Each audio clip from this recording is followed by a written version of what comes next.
আসসালামু আলাইকুম ভাইয়া, কেমন আছেন? আশা করি ভালো আছেন। আমি সারওয়ার হোসেন শাহিন। আমার বর্তমান অফিস আপনাদের অফিসের আশেপাশেই। তবে স্টুডিওতে বসে সরাসরি ঘটনা বলা আমার পক্ষে সম্ভব নয়। আমি ভূত FM এর একজন নিয়মিত শ্রোতা। আমার বাড়ি লালমনিরহাট জেলা সদরের থানাপাড়ার এলাকায়। তবে একটি বিশেষ কারণে এলাকার নির্দিষ্ট নামটি আমি গোপন রাখছি। এবার আসি মূল ঘটনায়। ঘটনাটি 1995 বা 96 সালের। তখন আমি ক্লাস 6 বা 7-এ পড়ি।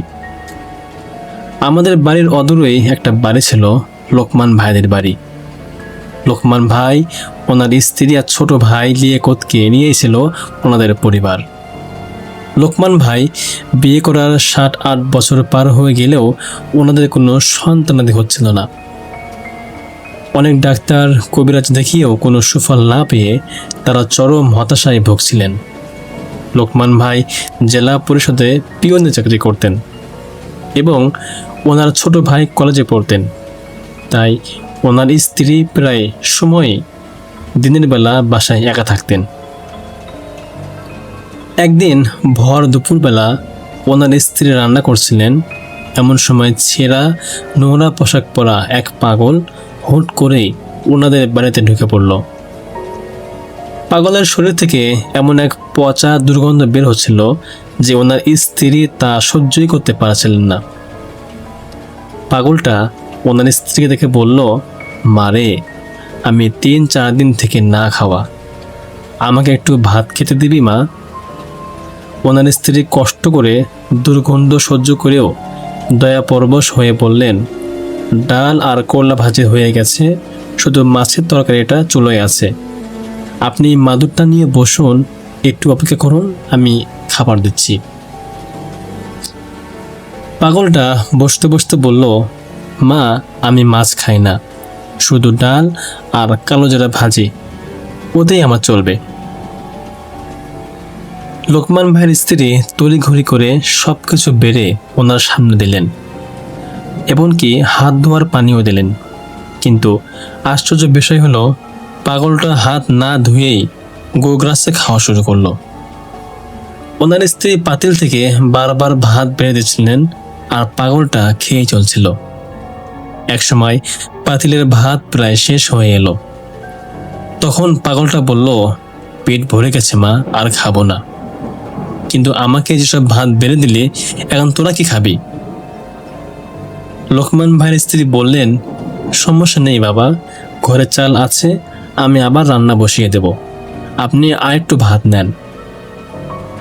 পাগলটা হাত ধুতে ধুতে ওনার দিকে তাকিয়ে বলল, তোর কোনো সন্তান নেই তাই না মা? লোকমান ভাইয়ের স্ত্রী ভীষণ অবাক হয়ে বললেন, না নেই, কিন্তু আপনি জানলেন কি করে?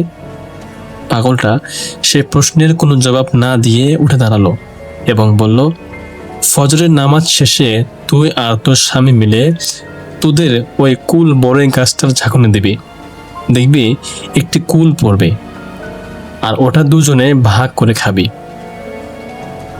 লোকমান ভাইয়ের স্ত্রী অবাক হয়ে বললেন, বাবা, এখন তো কুলের সিজন না, এই অসময়ে কি করে কুল পড়বে? তখন পাগলটা কিছুটা ধমকের সুরে বলল, তোকে যা করতে বলেছি তুই তাই করবি, আর এই কথা তুই তোর স্বামী ছাড়া আর কাউকে জানতে দিবি না।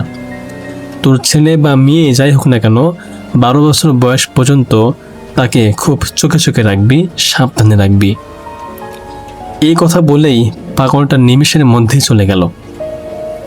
কিন্তু এরপরেই ঘটল এক অবিশ্বাস্য ঘটনা।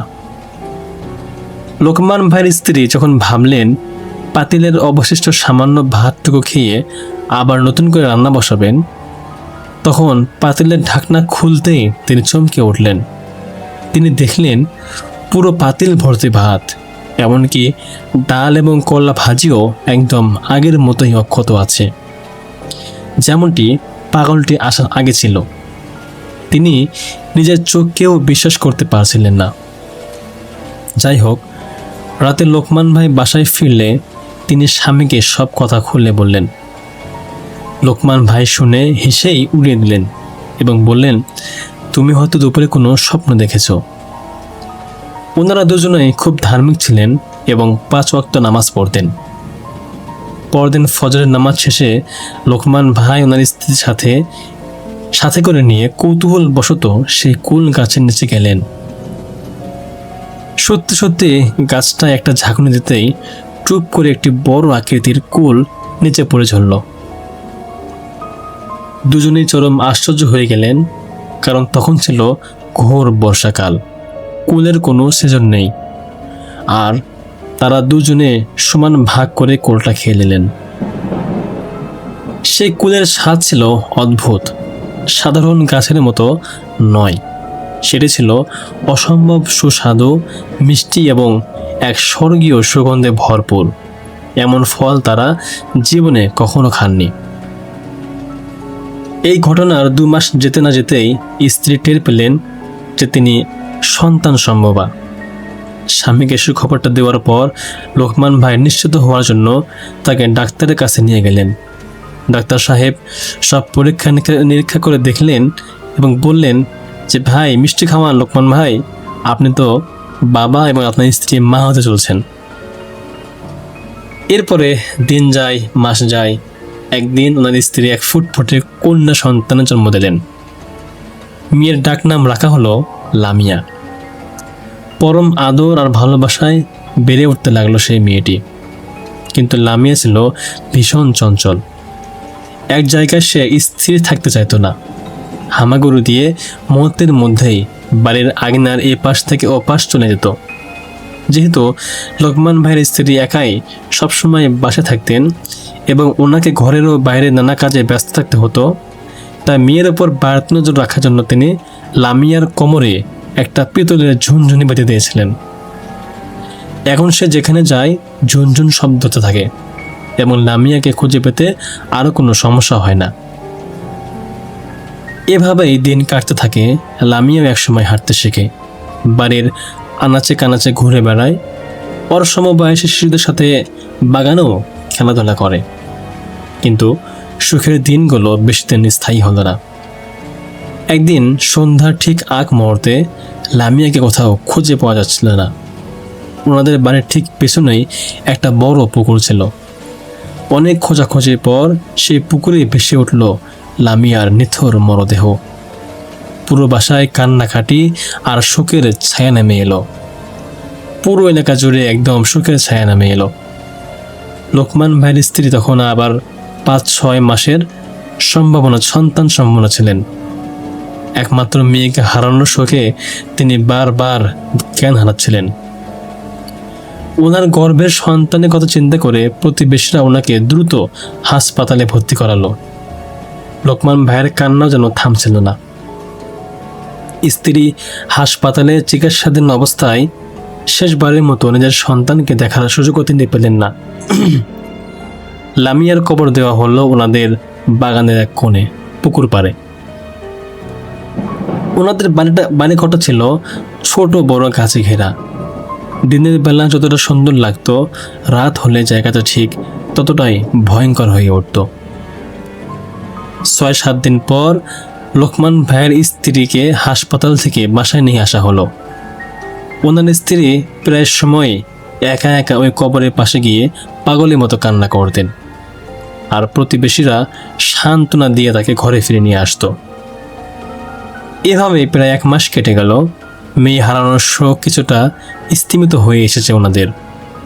একদিন রাতে আনুমানিক 2:30 থেকে 3টা হবে, হঠাৎ করেই লোকমান ভাইয়ের স্ত্রীর ঘুম ভেঙে গেল। ওনার কানে ভেসে এলো এক অতি পরিচিত শব্দ, ঝুনঝুন শব্দ। মনে হলো যে বাড়ির আঙিনায় ঝুনঝুনি পরে কেউ হেঁটে বেড়াচ্ছে, ঠিক যেভাবে লামিয়া হাঁটত। তিনি খুব মনোযোগ দিয়ে শব্দটা শোনার চেষ্টা করলেন। শব্দটা একবার উঠানের এই পাশে যাচ্ছে তো পরক্ষণেই ও পাশে যাচ্ছে। ওনার সারা গায়ে কাঁটা দিয়ে উঠল। তিনি ভাবলেন দরজা খুলে দেখবেন কিনা। একসময় তিনি আর থাকতে না পেরে ওনার স্বামীকে ডেকে তুললেন এবং ফিসফিস করে বললেন, এই, তুমি কি কিছু শুনছো? লোকমান ভাই তখন চোখ কচলাতে কচলাতে বললেন, কি শুনবো, কি হয়েছে? তখন ওনার স্ত্রী কাঁপানো কণ্ঠে বললেন, আমাদের লামিয়া যেমন উঠানে হাঁটলে ঝুনঝুনের শব্দ হতো, আমি ঠিক সেই শব্দ শুনতে পাচ্ছি উঠানে।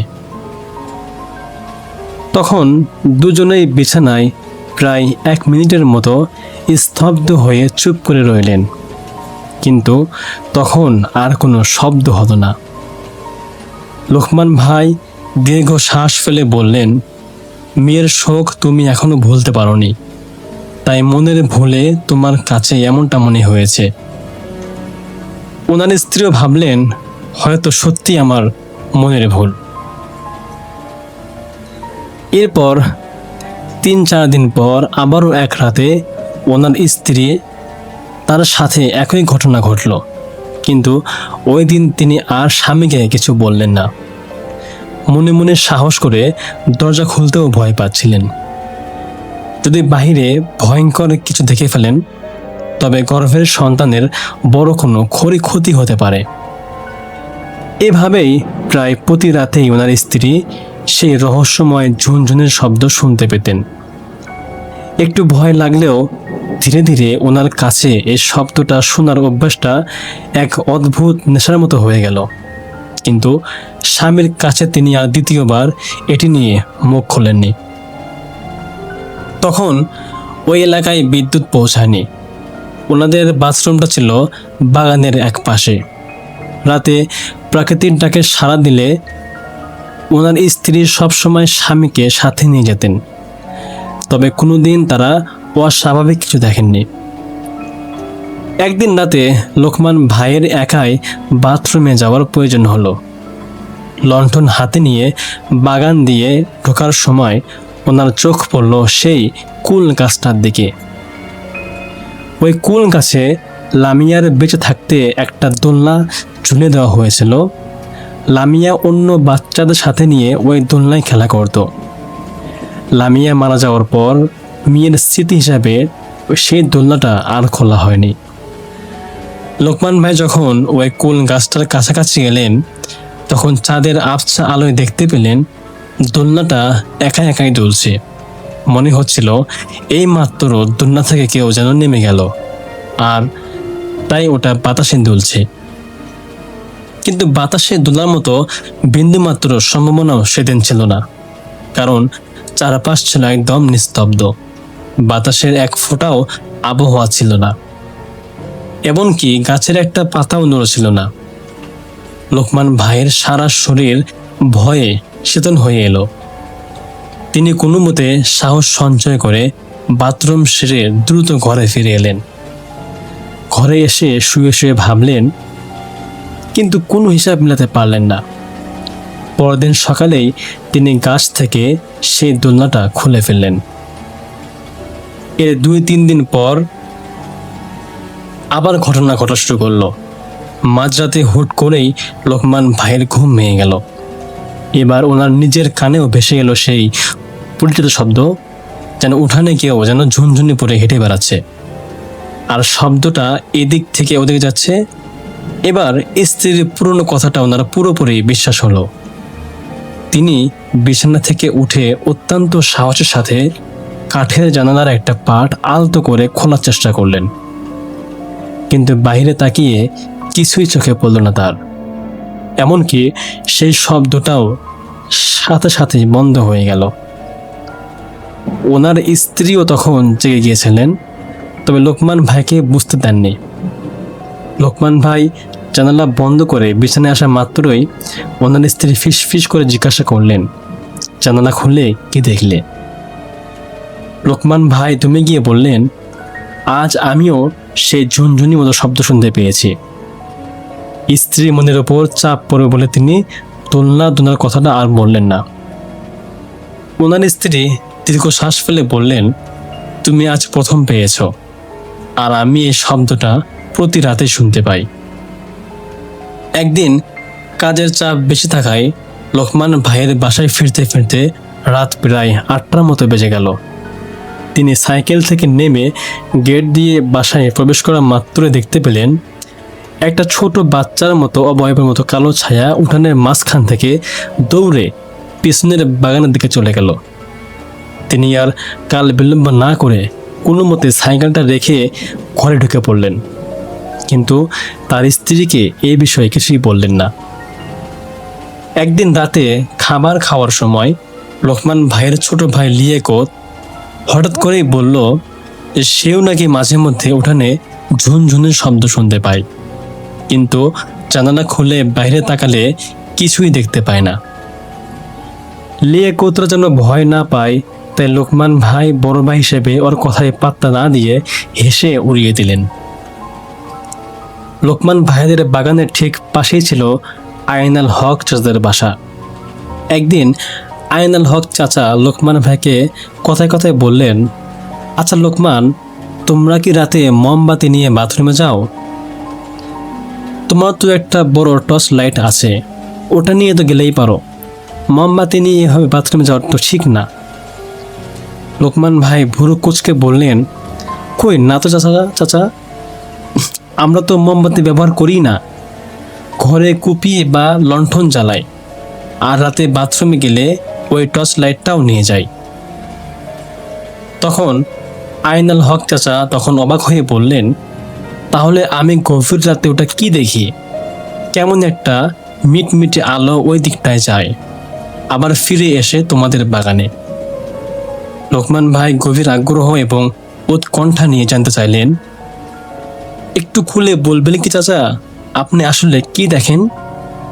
চাচা বললেন, আমি মাঝে মাঝে গভীর রাতে ঘুম ভাঙলে দেখি মোমের আলোর মতো একটা ছোট আলো পুকুর পাড়ে তোমার ওই মৃত্যু মেয়ের কবরের কাছ থেকে রওনা দিয়ে তোমাদের মূল বাসার দিকে চলে যায়, কিন্তু আলোটাকে কখনো বাতাসে কাঁপতে বা দুলতে দেখিনি, একদম স্থির আলো।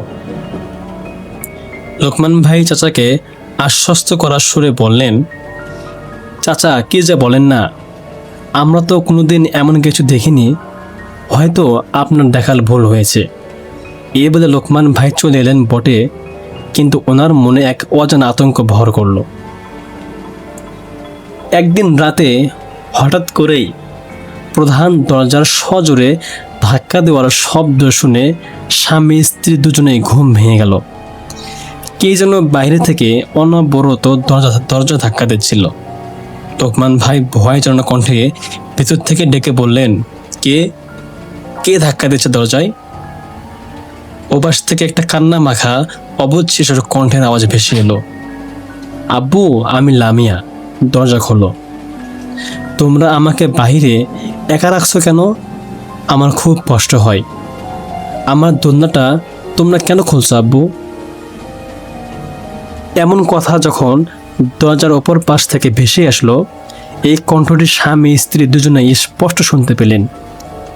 তারা স্তব্ধ হয়ে কিছুক্ষণ দুজনের দিকে তাকিয়ে রইলেন। এরপর লোকমান ভাই চরম সাহস করে বুকে বেঁধে খিল খুলে দরজাটা ঝট করে খুলে ফেললেন, কিন্তু সামনে কেউ ছিল না। শুধু চোখের পলক দেখতে পেলেন একটা আবছা ছায়া দ্রুত বাগানের দিকে মিলিয়ে গেল। সেদিন রাতে ওনাদের আর এক মুহূর্তের জন্য চোখের পাতা এক হলো না। পরদিন ফজরের নামাজ শেষে লোকমান ভাই মসজিদের ইমাম সাহেবকে ডেকে সব ঘটনা খুলে বললেন। ইমাম সাহেব সমস্ত শুনে ওই দিন বিকেলেই ওনাদের বাড়িতে এলেন এবং কোরআন তেলাওয়াত করে পানি পড়া দিয়ে বাড়ির চারদিকে ছিটিয়ে দিয়ে বাড়িটা সাময়িকভাবে বন্ধ করে দিলেন। এরপরে 2-3 মাস পর আর কোনো অলৌকিক বা অদ্ভুত ঘটনা ঘটে না। সবাই ধীরে ধীরে সব কিছু বলতে শুরু করলেন, কিন্তু এই ঘটনা তো এখানে শেষ হলো না। যদি এখানে শেষ হতো তাহলে ভালোই হতো, কিন্তু না, গল্পের মোড় ঘুরল অন্যদিকে।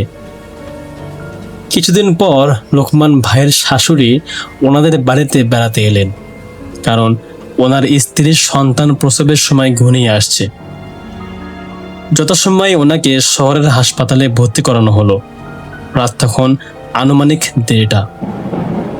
লোকমান ভাই তার স্ত্রী আবারও একটি ফুটফুটে কন্যা সন্তানের জন্ম দিলেন। আনন্দের জোয়ার বয়ে গেল পরিবারে। আত্মীয় স্বজন সবাই সে রাতে হাসপাতালে থেকে গেলেন। কিন্তু বাড়ি পাহারা দেওয়ার জন্য লোকমান ভাই আর তার ছোট ভাই লিয়াকত তাকে একা বাসায় পাঠিয়ে দিলেন। হাসপাতাল থেকে সাইকেলে করে লিয়াকতের বাসায় পৌঁছাতে প্রায় 1 ঘন্টার মতো সময় লাগলো।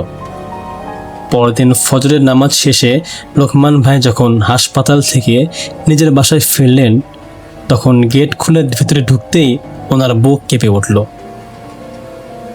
তিনি দেখলেন ওনার ছোট ভাই লিয়াকত উঠানের মাঝখানে উপর হয়ে অজ্ঞান হয়ে পড়ে আছে। তখন লোকমান ভাই চিৎকার করে প্রতিবেশীদের ডাকলেন এবং চোখ মুখে পানি ছিটিয়ে লিয়াকতের জ্ঞান ফেরালেন। জ্ঞান ফেরার পর দেখা গেল লিয়াকতের শরীরে প্রচণ্ড জ্বরে পড়ছে। লোকমান ভাই জিজ্ঞাসা করলেন, লিয়াকত, কি হয়েছিল রে? তুই এভাবে উঠানে কেন পড়েছিলি? লিয়াকত ভয়ে কাঁপতে কাঁপতে ভাঙা গলায় বলল, ভাইয়া, আমি যখন রাতে সাইকেল নিয়ে বাসায় ঢুকি তখন দেখতে পাই আমাদের ঘরের বন্ধ দরজার সামনে ঠিক মাঝখানে একটা মেয়ে দাঁড়িয়ে আছে। আমি অন্ধকার থাকায় চিনতে না পেরে বললাম, কে ওখানে? আমার গলার আওয়াজ পেয়ে মেয়েটা যখন আমার দিকে ঘুরে দাঁড়ালো তখন আমি আতঙ্কে জমে গেলাম। ওটা আর কেউ নয়, ওটা ছিল আমাদের লামিয়া। ওর মুখটা ওই যে পুকুর থেকে তোলার সময় যেমন ঠোকর খাওয়া, ফোলা আর ভয়ঙ্কর ছিল, ঠিক তেমনই ছিল। সে আমার দিকে একটা হাত বাড়িয়ে দিয়ে ফিসফিস করে বলছিল, চাচু, তুমি কি আমাকে কোলে নিবে? এরপর আমার আর কোনো কিছু মনে নেই, আমি ওখানেই অজ্ঞান হারিয়ে ফেলি। লিয়াকতের সেই তীব্র জ্বর টানা 4-5 দিন ছিল, কিন্তু জ্বর ভালো হয়ে গেলেও সে স্বাভাবিক হতে পারছিল না। রাতে ঘুমালেই সে স্বপ্নে সেই ভয়ঙ্কর দৃশ্য দেখত এবং চিৎকার করে বিছানায় উঠে বসত। পরিস্থিতি বেকাতিক দেখে লোকমান ভাই শহরের বড় মসজিদের প্রধান ইমাম সাহেবকে ডেকে এনে পুরো ঘটনা বিস্তারিত বললেন। ইমাম সাহেব এসে অত্যন্ত শক্তিশালী আমল ও দোয়া পড়ে ওনাদের পুরো বাড়ি এবং সীমানা স্থায়ীভাবে বন্ধ করে দিলেন। এরপর বেশ কিছুদিন ভালোই কাটলো। কোনো ধরনের উপদ্রব বা শব্দ আর শোনা গেল না। লোকমান ভাই যে ঘরে ঘুমাতেন ওনার খাটের পাশেই একটা ছোট্ট কাঠের জানালা ছিল, আর ওই জানালা দিয়ে ওনাদের পুরো বাগান আর পুকুরের পাড়টা পরিষ্কার দেখা যেত। একদিন গভীর রাতে লোকমান ভাইয়ের হঠাৎ কাশি ওঠে এবং তিনি কফ ফেলার জন্য জানালাটা খোলেন। জানালা খুলতেই ওনার চোখ চলে যায় বাগানের কোণে এবং সেখানে ছিল তার মেয়ে লামিয়ার কবর। যখন তিনি লামিয়ার কবরের দিকে তাকালেন, তিনি বিস্ময় নিয়ে দেখলেন কবরের ওপরে একটা ছোট্ট মিটমিটে আলো জ্বলছে এবং ওটা অনবরত নড়াচড়া করছে। তিনি জানালাটা আলতো করে লাগিয়ে সামান্য একটু ফাঁক রেখে দেখার চেষ্টা করলেন, কিন্তু তখনই কোথা থেকে যেন এক ঝলক তীব্র বাতাস এসে আলোটাকে নিভিয়ে দিল। এরপর থেকে প্রায় প্রতি রাতেই লোকমান ভাই মাঝরাতে চুপি চুপি জানালা খুলে ওই রহস্যময় আলোটা দেখতেন। এখন আর ওনার মনে কোনো ভয় কাজ করতো না, বরং নিজের মৃত মেয়েটার কথা ভেবে ওনার বুক ফেটে কান্না আসতো। তিনি একাই মাঝরাতে বিছানায় বসে কাঁদতেন। এভাবে আরও 5-6 মাস কেটে গেল। ওনাদের পরিবারে পরের মেয়েটা আস্তে আস্তে বড় হতে লাগলো। আশ্চর্যের বিষয় হলো এই মেয়েটার অবয়ব এবং চেহারা হুবহু প্রথম মেয়ে লামিয়ার মতোই হয়েছিল, বিন্দুমাত্র কোনো তফাৎ ছিল না। একদিন দুপুরে মেয়েকে ঘরে ঘুম পাড়িয়ে লোকমান ভাইয়ের স্ত্রী ঘরের বাইরে কোনো একটা কাজে গিয়েছিলেন। মাত্র 2-3 মিনিট পরেই কাজ শেষ করে ঘরে ফিরে এসে দেখেন যে মেয়েটা বিছানায় শুয়ে শুয়ে শূন্য আকাশের দিকে তাকিয়ে খিলখিল করে হাসছে। দেখলেই মনে হবে চোখের সামনে থাকা অদৃশ্য কারোর সাথে সে মনের আনন্দে খেলছে। ওনার স্ত্রী মেয়ের সামনে যাওয়ায় মাত্রই একটা ঠান্ডা বাতাস শো করে ওনাদের ঘরের ভেতর থেকে বাইরে চলে গেল। প্রায় সময়েই ওনাদের সাথে এমনটা হতো। যখন স্ত্রীর স্বামীকে এই কথা জানালেন, তখন লোকমান ভাই শান্ত গলায় বললেন, যা হওয়ার তাই হোক, এখন আর ভয় পাওয়ার কিছু নেই। আমার মন বলে ও আমাদেরই মেয়ে লামিয়া, ও আমাদের কোনো ক্ষতি করবে না। শুধু ওনারই নন, এলাকার অনেকেই গভীর রাতে লোকমান ভাইদের বাগানে বা পুকুর পাড়ে ওই মিট আলো জ্বলতে দেখছেন। দেখতে দেখতে ওনাদের দ্বিতীয় মেয়েটাও হাঁটতে শিখল। একদিন ভর দুপুরে ওনার স্ত্রী রান্নাঘরে রান্না করছিলেন। এমন সময় ঠিক সেই পাগলটি যে বহু বছর আগে এসে কুলের কথা বলে গিয়েছিলেন, সে আবারও ওনাদের উঠানে এসে দাঁড়ালো। লোকমান ভাইয়ের স্ত্রী পাগলটিকে দেখে চিনতে পারলেন এবং ওনাকে সম্মানের সাথে বসতে বললেন। কিন্তু পাগলটা আর বসল না। সে ওনার স্ত্রীর দিকে তাকিয়ে গম্ভীর কণ্ঠে বলল, তোকে না বলেছিলাম তোর সন্তানকে চোখে চোখে রাখবি, সাবধানে রাখবি?